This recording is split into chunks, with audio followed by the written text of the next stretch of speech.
मध्य प्रदेश और राजस्थान से मासूम बच्चों की मौत की खबर ने पूरे देश को हिलाकर रख दिया है। इन सबके बीच में राजस्थान के स्वास्थ्य मंत्री गजेंद्र सिंह का बड़ा बयान सामने है। राजस्थान के स्वास्थ्य मंत्री ने यह साफ कह दिया है कि कफ सिरप मामले में किसी स्तर पर कोई लापरवाही नहीं हुई है।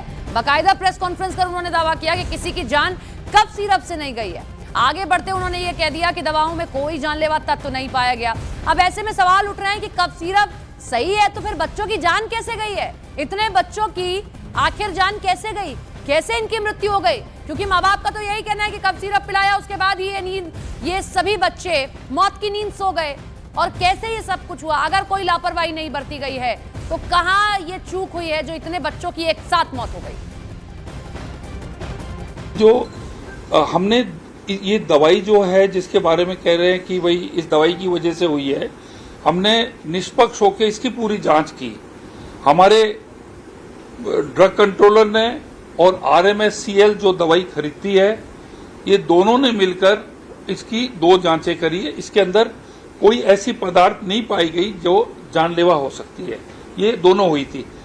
इसके अलावा जब भी कोई दवाई की मैन्युफैक्चरिंग होती है, तो जब मैन्युफैक्चरिंग होती है वो दवाई की, तो सबसे पहले तो उनको वहां से मैन्युफैक्चरिंग कंपनी खुद टेस्ट करती है।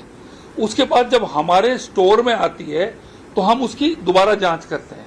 दवाइयों की जो जांच 4 बारी हो चुकी है।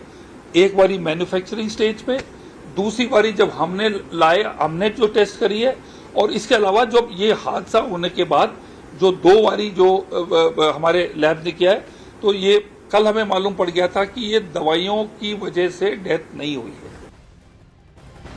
स्वास्थ्य मंत्री गजेंद्र सिंह का कहना है कि ड्रग कंट्रोलर राजा राम शर्मा को सस्पेंड करने का कफ सिरप मामले से कोई संबंध नहीं है।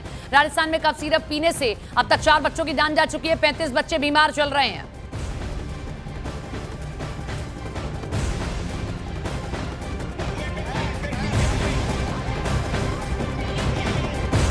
राजा राम का इस केस से कोई लिंक नहीं है, क्योंकि राजा राम का जो इशू है वो एक अलग इशू है।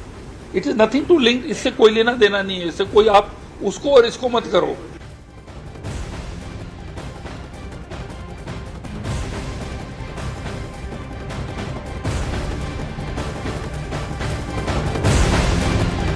इधर राजस्थान ड्रग कंट्रोल की नकली दवा की बदली परिभाषा भी सवालों के घेरे में है। पहले किसी भी दवा में जितना रसायन दर्शाए गए हैं, उनमें से एक भी रसायन नहीं मिलता तो वो दवा नकली मानी जाती है, जिसे बाद में बदला दिया गया। और अब अगर दवा में एक रसायन को छोड़कर बाकी रसायन अनुपात में है तो निर्माता इस बात को स्वीकार करता है कि वो दवा असली मानी जाएगी। तो देखिए, अब बहुत सारी चीजें ना एक दूसरे से मेल नहीं खा रही हैं। पहला तो अगर सस्पेंड किया गया तो फिर किस मामले में सस्पेंड कर दिया गया? अगर इस मामले में सस्पेंड नहीं हुआ है तो कौन सा मामला है, जरा वो भी क्लियर किया जाए। और इतने बच्चों की जान अगर कफ सिरप पीने से गई है, कफ सिरप पिया उसके बाद वो लोग मौत की नींद सो गए, तो इस पर भी जवाब दिया जाए ना। और अचानक से ये मापदंड क्यों बदल दिया गया कि पहले अगर कोई भी अनुपात बराबर नहीं होगा जो लिखा गया है तो वो नकली मान ली जाएगी, लेकिन आज ये बदल दिया गया? आखिर क्यों?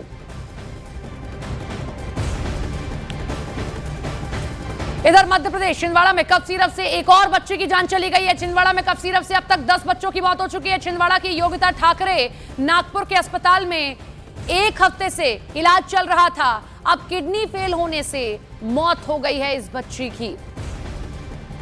ये बड़ी खबर आप देख रहे हैं। सिस्टम में किसने जहर घोला है, ये एक बड़ा सवाल है। बच्चे ठीक होने के लिए कफ सिरप पी रहे थे, लेकिन उन्हें नहीं पता था कि वो मौत की नींद सोने जा रहे हैं इसको पीने के बाद। छिंदवाड़ा के 10 बच्चे अपनी जान गंवा चुके हैं। कई बच्चे अस्पताल में जिंदगी और मौत की जंग लड़ रहे हैं। लेकिन जब छिंदवाड़ा के SGM से इस बारे में सवाल पूछा गया तो वो पहले तो सवालों से भागते नजर आए, लेकिन न्यूज़ 18 इंडिया की टीम ने जब से उनसे इस बारे में और सवाल किए, उनसे उनकी जिम्मेदारी को लेकर सवाल किया, तो वो पल्ला झाड़ते नजर आए हैं। मैं आपसे सिर्फ ये जानना चाह रहा हूँ कि जो पोस्टमार्टम क्यों नहीं कराएंगे? क्योंकि उसमें पेरेंट की कंसेंट लगती है। मैं पेरेंट्स से मिला हूँ, पेरेंट्स कह रहे हैं कि वो तो उनको प्रशासन ने पूछा भी नहीं। कहाँ पर दिखाया है? मैं यहाँ पे नहीं, नागपुर में नहीं। मौत होने के बाद जो जिला प्रशासन है उसने पूछा भी नहीं। मौत कहाँ पर हुई थी? मौत नागपुर में हुई है, लेकिन आपको जो सस्पिशन जो लगातार एक के बाद एक मौतें हो रही थी, और एक जिम्मेदार SDM होने के नाते आप पूरे मामले को आप देख रहे थे, तो आपके मन में आया, प्रशासन के मन में आया कि इनका पोस्टमार्टम करा लिया जाए? You are trying to put words into my mouth which I will not utter. देखिए पहले आप कह रहे थे कि पहले आपने ये कहा कि आप इसलिए नहीं कराए क्योंकि कंसेंट नहीं मिली। जब मैंने कहा कि मैं एक ऐसा केस है हमारे पास जिसमें कंसेंट देने को वो तैयार थे, इसका क्या जवाब? पोस्टमार्टम में क्या निकल के आता है? व्हाट इज पोस्टमार्टम, आप बताइए ना। आप बताइए, मुझे कुछ नहीं आता, आप बताइए। आता है आप इस तरह से, मतलब एक तो मैं काम करने के लिए जा रहा हूँ, आप मुझे जबरदस्ती घेर रहे हैं, ये कोई तरीका होता है? आप मेरे बीच गाड़ी में खड़े हुए हैं। नहीं, बीच गाड़ी में बिल्कुल नहीं खड़ा हूँ मैं आपसे। क्लियर करिए, मुझे फील्ड पर जाना है, समझे? तो बस पोस्टमार्टम के लिए हमको आपको ये बात जाननी, बस क्या कि पोस्टमार्टम क्यों नहीं कराए गए? क्योंकि पोस्टमार्टम में किडनी का आता है, जो बायोप्सी कराई थी 3 किडनी की, उसमें किडनी का डैमेज आया ही हुआ है। पोस्टमार्टम में अलग से क्या निकल के आएगा? टॉक्सिन्स के लिए अलग से सैंपल भेजे ही हुए हैं। साफ है एसडीएम पल्ला झाड़ रहे हैं। छिंदवाड़ा जिले में अब तक 10 बच्चों की जान जा चुकी है। इनमें एक थे 4 साल के उसैद। हमारे सहयोगी मनोज शर्मा ने छिंदवाड़ा में उसैद के माता पिता से बात की है। जरा उनकी आंखों को देखिए, जिस पर एसडीएम साहब जवाब नहीं दे पा रहे हैं। केंद्र सरकार की एडवाइजरी को पढ़िए और इस कोल्ड ड्रिप की जो प्रिस्क्रिप्शन में देखिए, दिन में 4 बार कितने एमएल पिलाने को कहा था डॉक्टर ने? 4 ml दिन में 4 बार कोल्ड ड्रिप 4 साल के बच्चे को। सच्चाई ये है।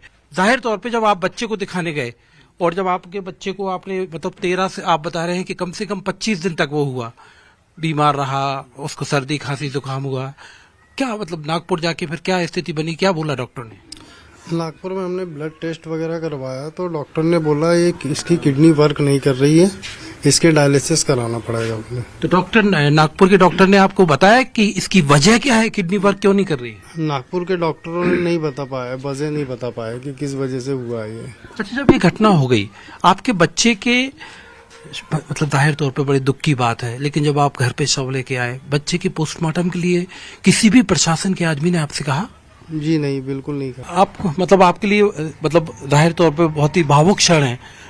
जो उसैद की माँ है, मतलब कैसे आपको मतलब पोस्टमार्टम के लिए प्रशासन के किसी आदमी ने बोला था? जी नहीं, किसी ने नहीं बोला। 10 तारीख को आपके बच्चे का जन्मदिन था। जी, 10 अक्टूबर को मेरे बच्चे का बर्थडे था। अफसोस कि लेकिन वो दिन ही नहीं आ पाया।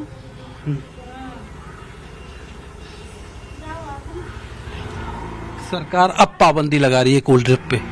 जब 9 बच्चे खत्म हो चुके हैं और आधे से ज्यादा तो सीरियस हैं, लेकिन इतने लोगों की मौत हो चुकी है, उसका क्या? वही तो मैं सरकार से पूछना चाहती हूँ कि उसका क्या? जो बच्चे हमारे जा चुके हैं, मासूम बच्चे, छोटे छोटे, इतनी तकलीफ में, इतने दिन हम उसको वहाँ नागपुर में लेकर रहे हैं। हम जानते कि हमने कैसे उसको लेकर रहे हैं। वेंटिलेशन पे देखा हमने उसे, कोमा में भी जा चुका था।